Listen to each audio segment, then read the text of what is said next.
During the last 2 years on our open days, we dug a big hole with the digger, and Dick kindly came along and inspected the soil, and it was in excellent health. We did those slake tests, which you can all see on our videos, and that performed beautifully.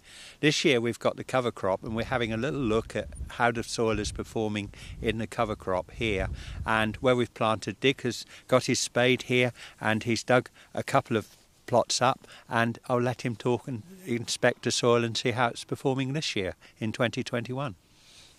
Okay, Jeff, thanks. Well, clearly we're looking at the aftermath of cover crop we planted last April, and this is the area we gave no management to that cover crop, just tried to stick the drilling to it in late October, not overly successfully because of the amount of biomass we had here. Lots of seed return, and what we can now see is predominantly buckwheat down here. So I've dug a bit of buckwheat out here just to see what's going on with the rooting system.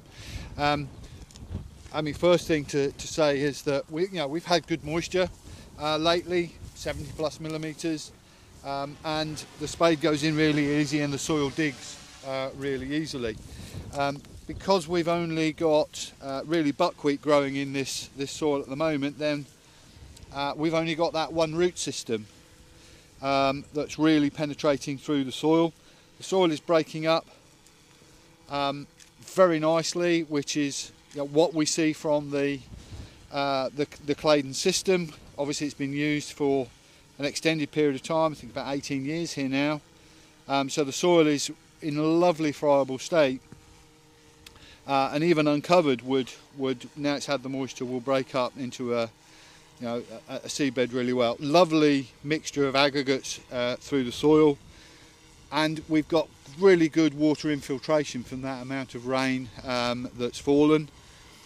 One of the issues this year with the amount of rain that we've had in the past month is that people now can't access their fields because sprayers are sinking, where the structure of the soil has been damaged through excessive cultivation. And that's not the case here. Jeff's able to get on and spray, get his fertiliser on whenever the rain stops and the wind allows him to get access back into the field. You can see this is lower in the profile, and you can see how that soil just crumbles up. On this side, we're looking at where we've got the winter wheat established, drilled in October, so it would have been established by November. So we've clearly got winter wheat roots that have been growing through the soil throughout the winter months, and we've now got that buckwheat growing alongside that wheat, so we've got a pair of species in here now.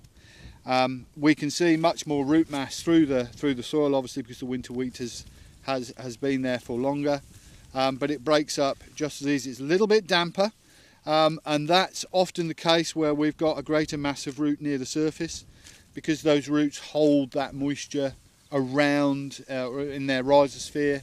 They do that quite deliberately so that they're keeping all the nutrition in solution around their feeding root systems. So whether it's a cash crop, whether it's a catch crop, catch or cover crop, we have to manage the way the water sits in this upper part of the soil to be successful.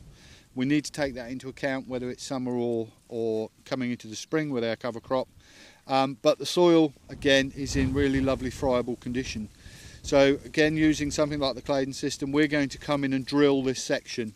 We're not going to move any of this down here other than with the front leg, just cracking this up in the summer, and then we're going to drill into this upper part, which remains beautifully friable.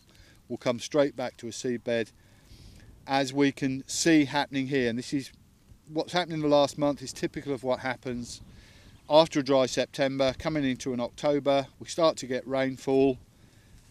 Remember, there's no cultivation applied to this, but with the rainfall having fallen and the roots growing within it, look what we've got as a seed bed to drill our next crop into. So we don't need lots and lots of cultivations to keep creating seed beds.